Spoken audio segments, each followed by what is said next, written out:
Hello everyone. Today we dive into one of the most puzzling and haunting unsolved mysteries in modern history. The case of the Somerton Man, also known as the Tamam Shud mystery.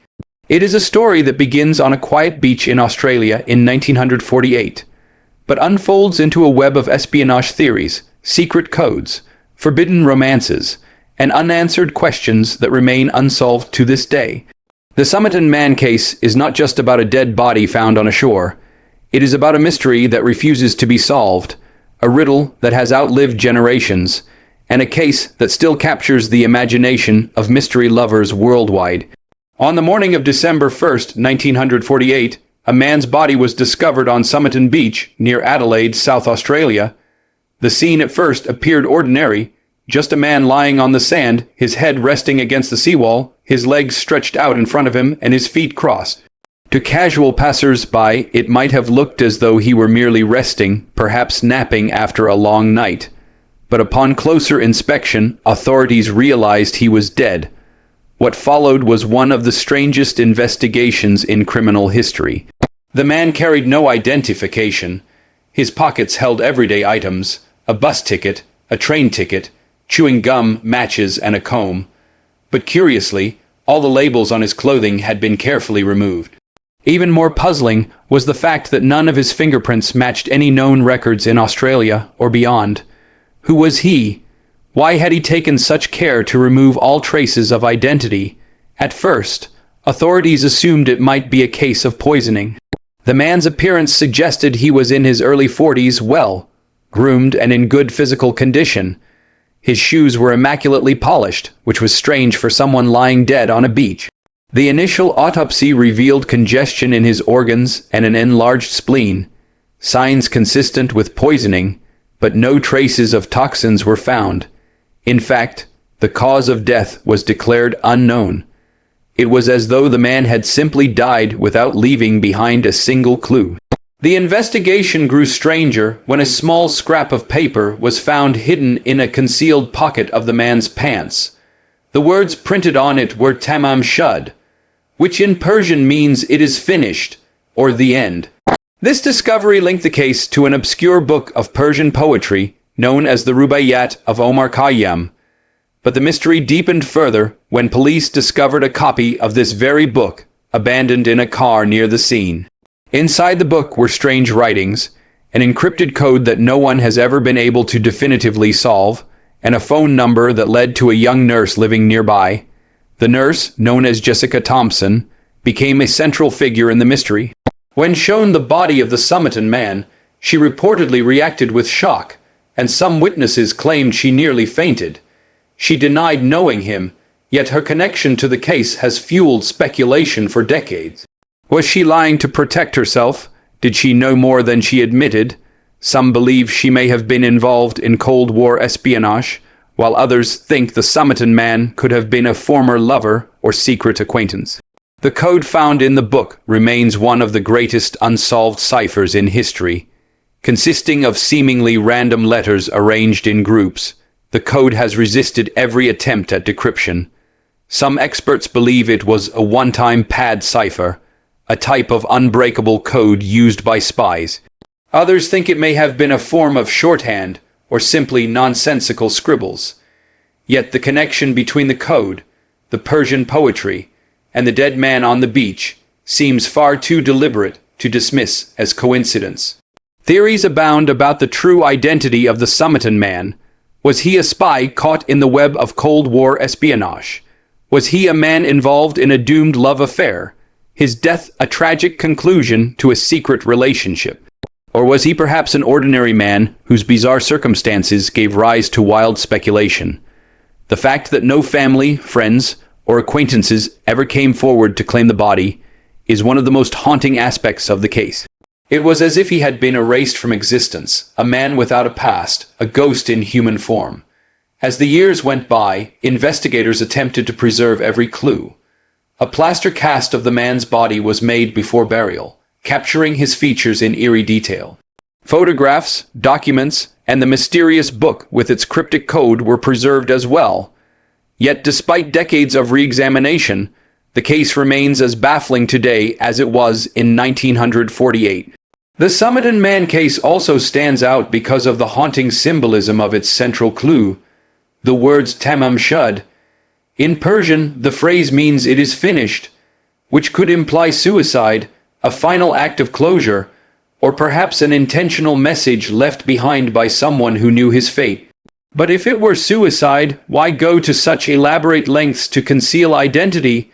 Why the mysterious book and code? Why the untraceable past? Every possible explanation only seems to generate more questions. To this day, forensic experts, cryptographers, and amateur detectives continue to analyze the Somerton Man case. Recent developments, including DNA testing, have provided new leads, but no definitive answers. What is certain, however, is that the Somerton Man was no ordinary individual. His death, the cryptic clues, and the silence surrounding his identity point to a story that lies far deeper than what meets the eye. The discovery of the Somerton Man was already strange enough, but what came afterward turned the case into one of the most enduring enigmas of the 20th century. Investigators, journalists, and later generations of researchers have all attempted to piece together the puzzle, but every clue only deepened the mystery. One of the earliest and most persistent theories is that the Somerton Man was involved in espionage. The timing of the case was significant. It was 1948, just after the Second World War, at the dawn of the Cold War. Australia was an ally of both Britain and the United States, and espionage activity in the region was known to be increasing. The Somerton Man's careful removal of clothing labels, the absence of identification, and the presence of a code linked to Persian poetry all suggest secrecy, deception, and intelligence work. The nurse, Jessica Thompson, only added to the intrigue. The phone number discovered in the Rubaiyat of Omar Khayyam led directly to her. She lived just minutes from Somerton Beach, where the man was found. When questioned, she denied knowing him, yet her reaction upon seeing the body was reported as unusually emotional, almost as if she recognized him but could not admit it. Some witnesses even claimed she turned pale and nearly fainted, while others noticed her evasive responses to investigators' questions. Later in life, her family admitted that she had confided in them that she knew more than she ever revealed publicly. Jessica's son, Robin, became a key figure in later investigations. Some researchers claimed the Somerton Man might have been his father, pointing to striking physical similarities, such as the rare shape of his ears and dental features. If true, this would suggest the mystery was not just about espionage, but also a secret love affair. Could Jessica have been romantically involved with the Somerton Man, leading to a complicated web of secrecy and silence? If so, why would she deny it? Was she protecting herself, her child, or perhaps concealing information of national importance?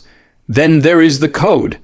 The encrypted letters written in the back of the rubai, yet have never been definitively solved. Cryptographers from around the world have examined the strange sequence, debating whether it was a simple cipher, a form of shorthand, or a one-time pad, an encryption method often used by spies and considered virtually unbreakable without the key.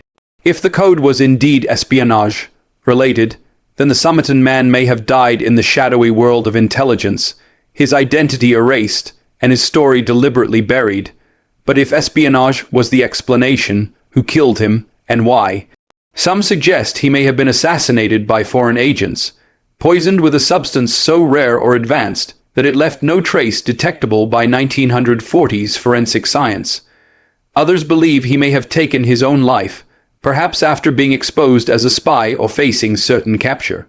The Tamam Shud note, meaning it is finished, would fit the narrative of a man choosing his own end rather than falling into enemy hands. Yet without concrete evidence, espionage remains only one possibility. Another theory paints the mystery as a tragic love story. Perhaps the Somerton Man was a lover of Jessica Thompson, arriving in Adelaide to rekindle or pursue a relationship that had long been secret. Maybe he was rejected, leading to despair and suicide, the final note in his pocket, a poetic farewell. This explanation would account for the emotional reaction Jessica displayed, the connection through the book of Persian poetry, and the secrecy surrounding her responses. Still, it leaves questions unanswered. Why the removed clothing labels? Why the code? Why did no one ever claim the body if he was simply a man in love? The scientific angle also deserves consideration. The autopsy revealed unusual findings: congestion in the organs, blood in the stomach, and an enlarged spleen. These signs are consistent with poisoning, yet no poison was ever detected. Modern experts suggest that digitalis or stroph, then rare cardiac poisons, may have been used, both of which can be difficult to trace. If he was indeed poisoned, was it murder, suicide, or part of a larger plot?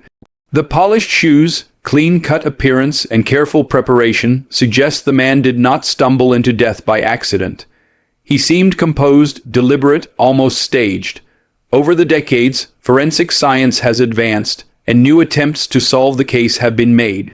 In 2021, after years of campaigning by researchers, the Somerton man's body was exhumed for DNA analysis.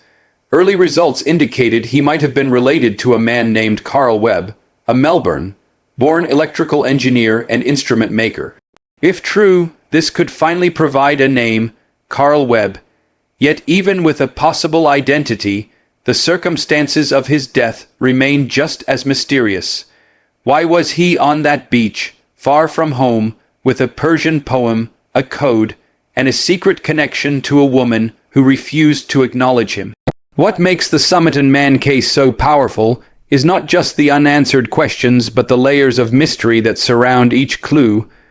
The Persian poetry, with its themes of fate, love, and death, seems almost symbolic. The code in the book tantalizes with the promise of hidden meaning.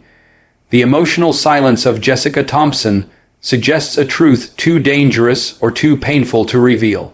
And the body itself, well dressed, anonymous, carefully prepared, feels like a message left behind, a riddle written in flesh and bone. Some mysteries fade with time, forgotten as generations pass, but the Somerton Man only grows more intriguing. Each new discovery, each scientific test, each re-examination of the evidence seems to pull us deeper into the riddle. Theories of espionage, romance, murder, suicide, and mistaken identity all swirl together, and none can be fully proven or dismissed. It is as though the Somerton Man exists to remind us that not every story has an ending, that some puzzles are meant to haunt us forever. In the end, the case forces us to confront uncomfortable truths. How can a man live and die without leaving behind an identity? How can someone vanish into anonymity in an age of records, documents, and witnesses? Perhaps the Somerton Man wanted it that way. Perhaps Tamam Shud, "It is finished," was his message to the world, a final statement that his story was over, even if we continue to obsess over its meaning. Yet the fascination endures. Documentaries are still made, books continue to be written, and internet forums overflow with debates about who he was and what happened. The Somerton Man has become a legend, a ghost who refuses to rest, a symbol of the unsolved. His silent presence on that beach in 1948 echoes through time, a chilling reminder of the mysteries that lie hidden in plain sight. And so we are left with the enduring question: was he a spy, a lover, a victim, or something else entirely? Until the day when science or fate delivers the final piece of the puzzle, the Somerton Man will remain unfinished in our minds, even as his own note declared otherwise. For us, the mystery continues.